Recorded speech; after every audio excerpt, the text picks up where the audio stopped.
एक बार की बात है। श्यामपुर नाम का एक शहर हुआ करता था। उस शहर में बहुत सारे घर थे। उन्हीं घरों में से एक घर ऐसा था जिस घर में एक मिडिल क्लास फैमिली रहा करती थी। उस मिडिल क्लास फैमिली का एक बहुत ही बड़ा घर था। उस घर में पति पत्नी और उनकी बेटी जूली रहा करती थी। पति का नाम सुरेंद्र और पत्नी का नाम पूर्णिया था। पूर्णिया वो एक अच्छी माँ थी। पूर्णिया की बेटी जूली के सर में बहुत सारी जुएं बचपन से थी। वह जुओं के वजह से तो काफ़ी परेशान रहा करती थी। एक बार पूर्णिया सोफे से उठकर अपनी बेटी के पास जाकर कहती है, जूली जाओ और मेरे लिए और तुम अपने पापा के लिए चाय बना कर ले आओ, ठीक है? और ध्यान रखना कहीं चाय में तुम्हारी ये जुएं ना गिर जाए। बहुत बार ऐसा होता है कि तुम्हारी जुएं चाय में गिर जाती हैं, तो ध्यान रखना। माँ, मैं तो ध्यान ही रखती हूँ। मेरे सर में इतने जुए ही हैं कि मैं क्या करूँ। मैं तो हर वक्त सोचती हूँ कि कोई भी कुछ गलती मुझसे ना हो, कहीं भी जू ना गिरे, लेकिन क्या करूँ, जू गिर जाती है तो क्या मैं करूँ। जूली ये बात कहकर वहाँ से चली जाती है चाय बनाने के लिए। वह चाय बनाने के लिए जाती है। क्या कर सकते हैं, जूली के इतने सारे जुए हैं। मुझे तो देखकर बहुत चिंता होती है। उसके जुए की वजह से वो ठीक ढंग से पढ़ाई भी नहीं कर पाती है। हर वक्त उसके सर में जुएं रहती है। वह अपने सर को खुजलाती रहती है। हर वक्त जब भी वह सो के उठती है तो तकिए पर बहुत सारी जुएं रहती हैं। अब क्या करें, मैंने भी बहुत नुस्खे आजमाए लेकिन एक भी नुस्खा काम नहीं आता है। क्या हुआ है जूली को? अब बेचारी जूली भी क्या करे। जूली ने बचपन से तो अपने सर में जुएं खुद से नहीं डाल ली। अब भगवान ने उसे इतनी सारी जुएं दे ही दी है, तो अब क्या कर सकते हैं। तुमने तो बहुत कोशिश की है उन सारे जुओं को निकालने के लिए, आखिरकार क्या हुआ? जुएं तो निकलती ही नहीं है। माँ, चाय तैयार है, ये लो। इस बार मैंने ध्यान से चाय बनाई है, इस बार मत कुछ बोलना मुझे। हाँ ठीक है, इस बार चाय तो तुमने वाकई बहुत ही अच्छी बनाई है। वैसे जूली, मैं तुमसे एक बात पूछना चाह रही थी, तुम्हारी पढ़ाई कैसी चल रही है? और मैंने तुम्हारी टीचर से भी बात किया था। वह कह रही थी कि तुम पढ़ाई में उतना ध्यान नहीं दे पाती हो और उन्होंने तुम्हारे रिजल्ट के बारे में भी बोला। हाँ माँ, मैं पढ़ाई नहीं कर पाती क्योंकि मेरे सर में इतने सारे जुएं हो गई हैं। मैं दिन भर अपने सर को खुजलाती रहती हूँ और मुझे पढ़ने का मौका ही नहीं मिलता। हर वक्त मैं देखती हूँ कि जुएं ही मिलती हैं मुझे। जब मैं पढ़ाई करती हूँ तो कॉपी पर जुएं होती हैं। हाँ बेटा, मैं समझ सकता हूँ तुम्हारी परेशानी। जुएं से वजह से तुम पढ़ भी नहीं पाती होगी। हाँ, कोई बात नहीं है, लेकिन थोड़ा ध्यान दे दिया करो। ओके पापा, मैं तो सोचती हूँ कि मैं पढ़ाई करूँ, लेकिन क्या करें, इस जुए की वजह से मैं पढ़ ही नहीं पाती हूँ। दिन भर बस इसी में मेरा सारा समय गुजर जाता है। जब कोशिश करती हूँ पढ़ने की तो मैं कुछ पढ़ ही नहीं पाती। ऐसे ही दिन गुजर जाते हैं। जूली अपने फाइनल्स एग्ज़ाम दे रही होती है। सभी बच्चे चुपचाप बैठकर एग्ज़ाम दे रहे होते हैं। जूली को बहुत परेशानी होती है जुओं की वजह से। उसे बहुत ही खुजली हो रही होती है। वह अपने सर को खुजलाती नहीं है क्योंकि अगर वह अपने सर को खुजलाती तो उसके सारे सर के जुएं दूसरे की कॉपी पर गिर जाते। इसलिए वह बहुत ही चिंता में हो गई और वह अपने आप से ही कहती, हे भगवान, ये जुएं तो मुझे मार डालेंगी। इतनी सारे जुएं की वजह से तो मैं कुछ लिख ही नहीं पा रही है। इतनी खुजली हो रही है, मैं क्या करूं? इतनी सारी जुएं। जूली बड़ी परेशान हो जाती है। कुछ दिनों बाद रिजल्ट होता है तो जूली और उसकी मम्मी दोनों साथ में रिजल्ट लाने के लिए जाते हैं। यस मैम, क्या जूली इस बार ने फिर से टॉप किया है क्या? मुझे तो पक्का विश्वास है। नहीं जूली की मम्मी, इस बार जूली ने टॉप नहीं बल्कि फेल किया है। मुझे पता है जूली फेल क्यों करती है। इसके सर में इतनी सारी जुएं हैं कि इसी वजह से जूली हर बार फेल कर जाती है।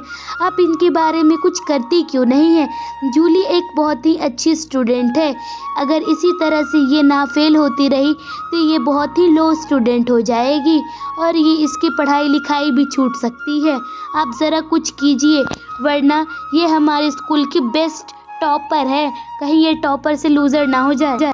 मैम, मम्मी ने तो बहुत सारे नुस्खे आजमाए हैं मुझ पर, लेकिन क्या करें, ये जुए हैं कि इस सर से खत्म होने का नाम ही नहीं लेती। मम्मी ने तो क्या क्या नहीं आजमाया, एक बार मैं गंजी भी हो गई। ऐसे ही चलते रहता है। जूली आखिरकार बड़ी हो जाती है। जूली ने जुओं के वजह से अपने बाल को छोटा कटवा लिया था, लेकिन छोटा बाल का होने के बावजूद भी उसके सर में तो उतनी ही जुएं थी। वह बड़ी हो गई थी, उसकी उम्र अब शादी करने लायक हो गई थी। वह देखने में भी बहुत खूबसूरत हो गई थी। शादी के लिए उसकी माँ भी उससे कुछ बात करना चाहती थी। उसकी माँ बोलती है, जूली तुम्हारी पढ़ाई तो अब पूरी हो गई है, अब तुम्हारी शादी भी कर देनी चाहिए। 23 साल की हो गई हो तुम, और मेरी शादी तो 20 साल में ही हुई थी, तो मैं तुम्हारे लिए लड़का देखने के लिए शुरू कर दूँ। माँ, आपको जैसा सही लगता है वैसा कीजिए, मुझे कोई प्रॉब्लम नहीं है। वैसे भी मेरी पढ़ाई भी तो पूरी हो गई है। जूली आखिरकार शादी के लिए मान जाती है। वह अपनी माँ को अपनी मंजूरी दे देती है। कुछ दिन बाद जूली के घर एक लड़के वाले आते हैं। लड़का देखने में तो काफ़ी हैंडसम होता है। लड़के का पिता एक सुनार था। लड़के का पिता कहता है, बहन जी अब तो बहुत देर हो गई है, अब अपनी अपनी बिटिया को बुलाइए, हमें देख के पसंद भी तो करनी है। जी भाई साहब, मैं अभी अपनी बेटी को बुलाती हूँ। जूली, जूली आओ, लड़के वाले तुम्हारा बहुत देर से इंतज़ार कर रहे हैं। जूली बड़ी सज धज कर आ जाती है। वह लहंगा पहन कर आती है। वह चाय देती है। बहन जी आपकी बेटी तो देखने में सुंदर है, लेकिन क्या घर आए मेहमान को कोई चाय में जुएं परोस के देता है? यह चाय में तो जुएं पड़ी हैं। मुझे नहीं करना आपके घर में मेरे बेटी की शादी। अगर मैंने आपके घर में शादी कर दी तो मेरे बेटे को तो ये मार ही डालेगी जुएं खिला खिला कर। लड़के का पिता ये बात कहकर वहाँ से चला जाता है। लड़का भी उसके पीछे जाने लगता है। क्या करे बेटा, इस बार तेरा 10वां रिश्ता भी टूट गया तेरी इन जुओं के वजह से। मैं तो तुझे कहती हूँ कि चाय ढंग से बनाया कर, जुएं पड़ जाती हैं चाय में। अब मैं क्या करूँ, तेरी शादी भी नहीं हो रही। तेरे पिता तो अभी दुबई गए हुए हैं, उन्हें आने में तो अभी 20 साल लगेगा, उनका कॉन्ट्रैक्ट है। तब तक तो मुझे तुम्हारी शादी कर देनी चाहिए। अब क्या करें बताओ। मैं क्या करूँ माँ, मैं तो बहुत कोशिश करती हूँ कि जुएं चाय में ना गिरे, लेकिन फिर भी गिर ही जाते। मुझे इतने सारे जुएं आखिरकार हैं ही, पता नहीं कहाँ से मुझे इतनी सारी जुएं हो गई। ये जुएं तो मुझे जीने ही नहीं देंगी। अगले ही दिन जूली के लिए एक और रिश्ता आ जाता है। यह लड़का भी देखने में बड़ा हैंडसम होता है। इस लड़के का नाम दीपक होता है। जूली, ओ जूली जल्दी आ जाओ, लड़के वाले इंतज़ार कर रहे हैं, बेटा आ जाओ।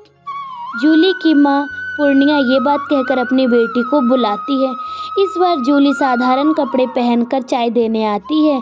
जूली असाधारण कपड़े इसलिए पहनकर चाय देने आती है क्योंकि जूली दुखी थी, क्योंकि उसका रिश्ता तो कहीं हो ही नहीं रहा था।